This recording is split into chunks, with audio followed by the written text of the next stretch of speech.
Hi everyone, my name is Mike. I'm an acrobat and a circus performer, and in this video I'm going to teach you how to do a side roll. I believe the side roll is called the GRANBY roll in wrestling and jiu-jitsu. I've seen quite a lot of people struggle with it, so I'm going to try and break it down simply from an acrobatic perspective, and hopefully it will make things a little bit easier. The first thing we need to do is warm up. You want to do a full body warm up. Take particular care warming up your neck and your back. So I would do a few stretches like this, I would do a few like this, I would probably do quite a lot of rolling like this and getting comfortable in this sort of position, because that's pretty much where we're going to be today. So once you're warm and ready to go, the first position I want to get in is very similar to that warm-up shape.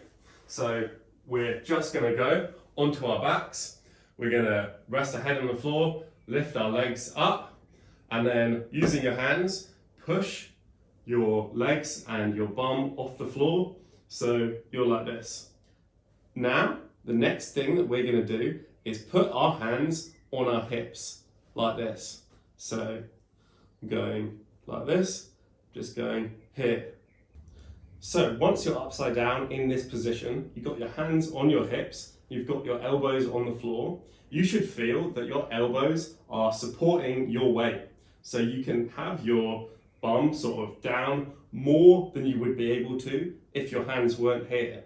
So for example, if I now remove my hands and my elbows, I'm going to roll back this way. So think about your hands on your hips and your elbows on the floor as your stabilizer wheels on your bike. It makes the learning process of riding a bike just a little bit easier, and then at a later stage we're going to remove them and then do it completely normally. So once you're familiar with this concept of using your elbows to support you, the next thing that we're going to do is separate our legs into a bit of a straddle. So as far as you can go here. You don't necessarily have to be all the way out, but it's going to be useful to have some control in your legs like this. The first exercise that we're going to do is simply from this point, try and touch one toe on the ground that side, and then go back up and touch it again, the other toe on the other side. You will notice that as you go to, if I'm going onto my left side, my right elbow will leave the ground. So I'm just on my left elbow and my left foot. Touch, touch, touch. So now this is off the ground, this is more in the center, this one's on the ground. Then back to the center, other side. Now this one's on the ground, more weight is on this elbow. This leg now is more in the center, and this arm is doing nothing. So once you're comfortable with this, the next step is to go from that upside down position all the way to a seated position. In the side roll, or the GRANBY roll, you want to go from seated back to seated. And this can either travel in a straight line or in a circular motion. So let's go onto our back in the starting position, elbows on the floor, legs in a straddle, and now we're gonna go to that foot touch just like we just did in the previous exercise. And now, if you're finding that you've got a lot of pressure on your thumb or on your hand, feel free to move it a little bit. As I said, there's no exact way to do this. Do what feels comfortable. The point is to have the arm as a block, So however you achieve that, it's doing the same thing. Anyway, from this point, what you're going to do is first, you want that knee to touch the ground.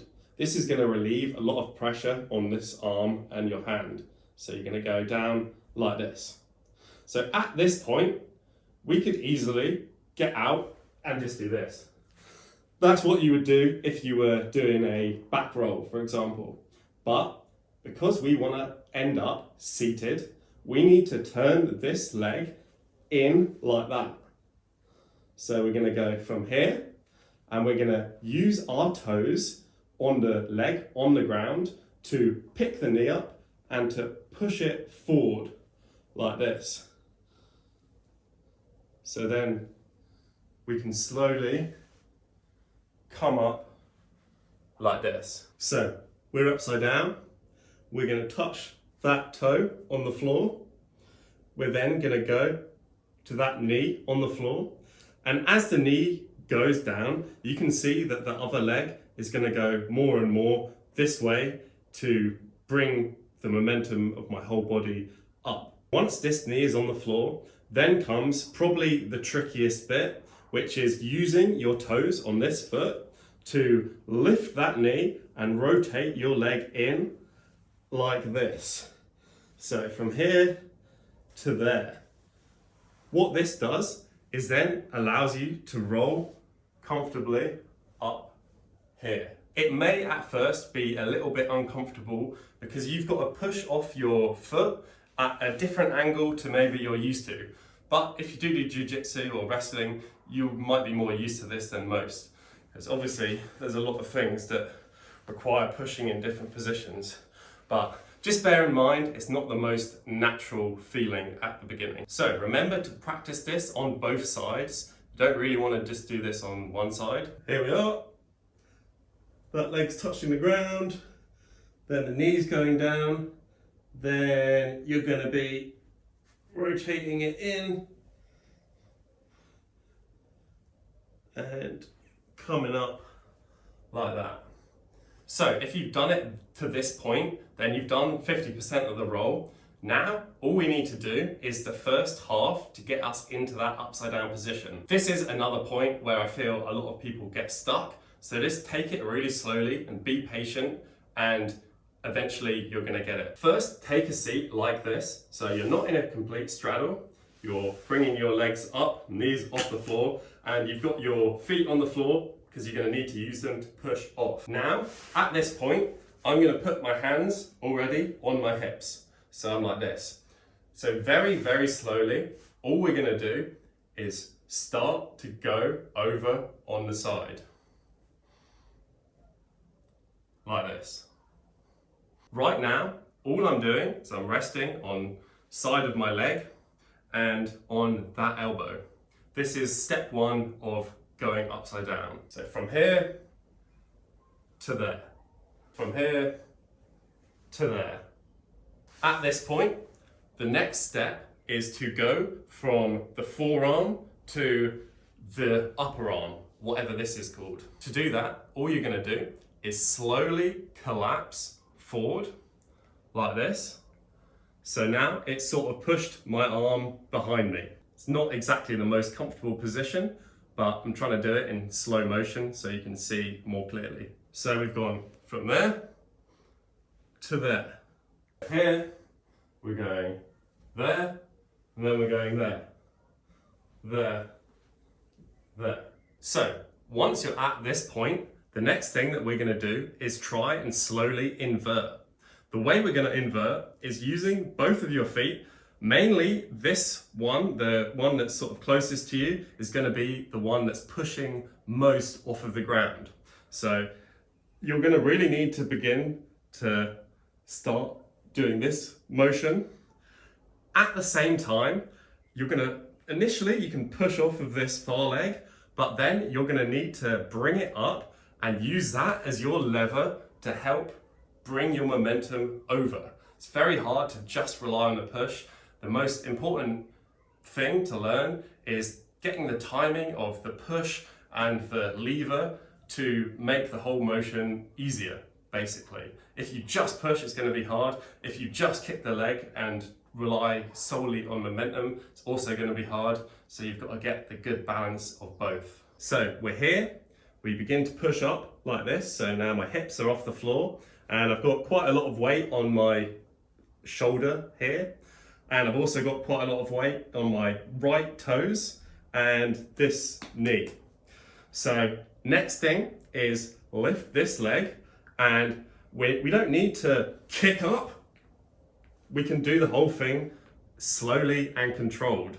We can go from here, lifting as I'm pushing, And then once you're here, you're gonna recognize this position from the exit of what we've done in the previous step. So from here, we just went like that, but now we're doing it in reverse. Here, you're there, you're beginning to push off this toe, lifting this leg up, and now all you want to do is bring your head from here, tuck it in, push, push, all the weight is in that toe and most of the weight is in the elbow that's on the floor, and I simply want to keep bringing that leg over until I drop into this position. We're here, hands on the hips. First step, we're gonna drop like this. Second step, we're gonna drop like this. Third step, we're gonna begin to push, lifting that leg. Next step, tuck the head in, and then we're gonna keep pushing, keep bringing that leg over all the way until you are upside down like this. From this point, all you need to do is the first step, the reverse of what we've just done, toes on the ground, turning out, then you're back here. If you reverse that,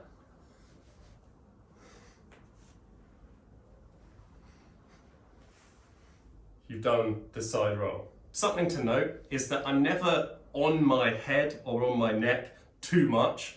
The majority of the pressure is always going through my upper back and sort of at the shoulder line. It's never really on my neck. So if you can see from here, I am using my head, but it's not essential. I can lift my head up and you can see that my head can move freely and most of my weight is at the top of my back.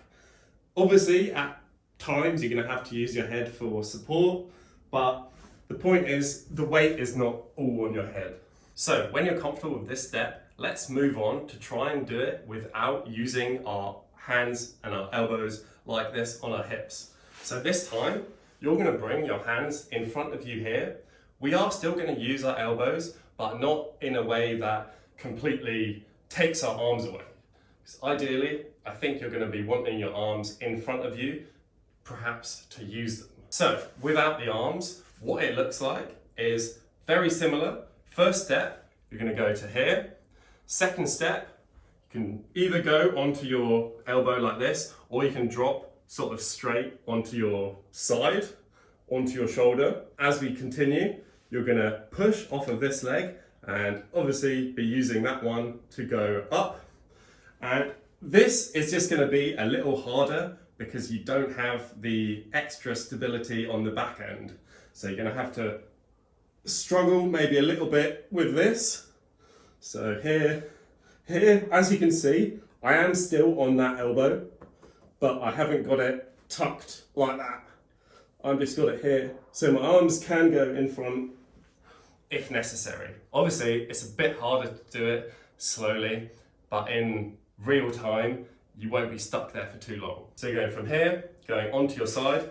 You can see I do move that foot in a little bit. Move it to the point where you need it to be to have control over that push. So you don't feel like it needs to stay right here and then you've got to go like around it. You know, you can move it into a place that's comfortable. If that's more in the middle, then do that. So here, side of the knee, side elbow, or onto your actual side shoulder, pushing, lifting that leg to here, and then you sort of want to kick that all the way around, and I'm still using my shoulder, still using this elbow, but my arms, my hands are more in front. You can still hang out upside down in this, so you can still stay here and, you know, not do that full, but you just have to have a bit more core control and stuff like that. The more time you spend upside down and in this position, the easier you're going to find the whole move. And once you get the basic concepts of this one, you can also do the front roll and the back roll. You just spend time rolling around. You'll see how all of the rolls are pretty much the same. You travel through the similar positions. It's just entries and exits that are different. For example, you could go into like a back roll here, but then come out in a side roll. Or you could go, you could go start in like a front roll and then come out sideways. Or, go backwards and then use the leg to turn around. They're all very similar, all of these rolls. And the more time you spend experimenting and messing around with them, the easier you're going to find everything. Also remember, if you are going to practice this, use a soft floor, ideally matted. I'm using a carpet, but even a carpet over concrete can be quite hard. So if you've got martial arts mats, that would be ideal. If you can't do a forward roll and a back roll, I would suggest learning those first. I think it's probably not a necessity to learn a back roll first, but I would recommend it as that's the normal path, I believe, for most people. If you haven't seen my backwards roll tutorial, go check that one out as well. Probably the final thing to note is the more comfortable you get with the whole trick, the less you have to use the elbows, because the more you can rely on technique and momentum. Of course, there's always an element of balancing it out, but it's the quicker you go, the less you're going to have to stall in these positions. So it's going to be less noticeable that you're stopping and stalling, and it's going to be much more of a fluid, complete movement. Thank you for watching this video. Please let me know in the comments if it was useful and if it helped. Love to know your thoughts. Please leave me a like if you liked it. Consider subscribing for more videos like this and other cool circus videos. Thanks for watching. Have a lovely day.